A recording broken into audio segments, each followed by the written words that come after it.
प्रणाम बड़ा बाबू। का रामलाल अला जी हो रामलाल, कुछ माल खर्च करो। सर हम कत से माल खर्च करब, हम बड़ गरीब आदमी छी सर। तनी छोटा बाबू से बात करो।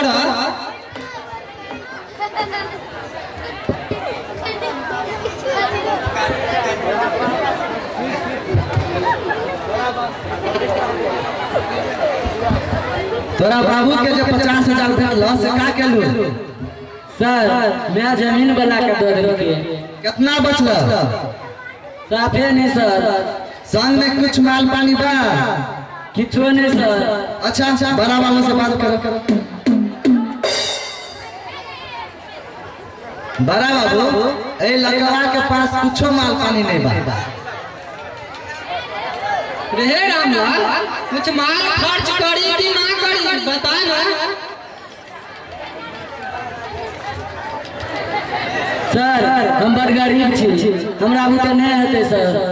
रे तू बाप के मार के पीट के चाकू दिखा के अंगूठा निशान ले लेले है और घर से भगा देले है। सर बाबू मैं के मैं रह चलके जखन हमरा से साहस नहीं भेले तो हम ओतऽ से हट गेलिए। ना मरनासन अवस्था में हल्ला करके तो हम सिर्फ छोड़बे के लिए चाकू देखलिए और भविष्य में आना नहीं करे तो द्वारा हम अंगूठा निशान ले लेलिए। हम बाबूजी को भगलिए कहाँ? बाबूजी अपने भाई का काका बैठा। बड़ी 64 लड़का बा तू। ठीक है तू जो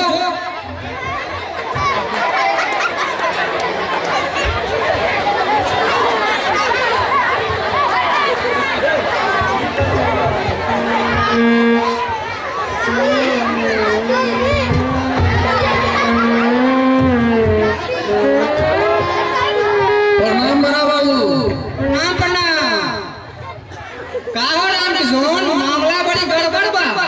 तू भी होशियारी कैले बा। रामललवा अभी सब सतिया के गेल बतावा। डायरी लूज सर लूजे रहा एक पेटे से कम ना लागी। लूज डायरी में देसी माल खर्च गड़बड़ी। सर गरीब आदमी छे, कम सम में सल्फिया दियो। ना एक पेटी से कम ना लगी। सर तब हम गरीब केना जीते? सर एना धरियो जैसे साफो मर जाए आठों में। अच्छा ये बात कितना देवा? सर 50,000 लग लियो।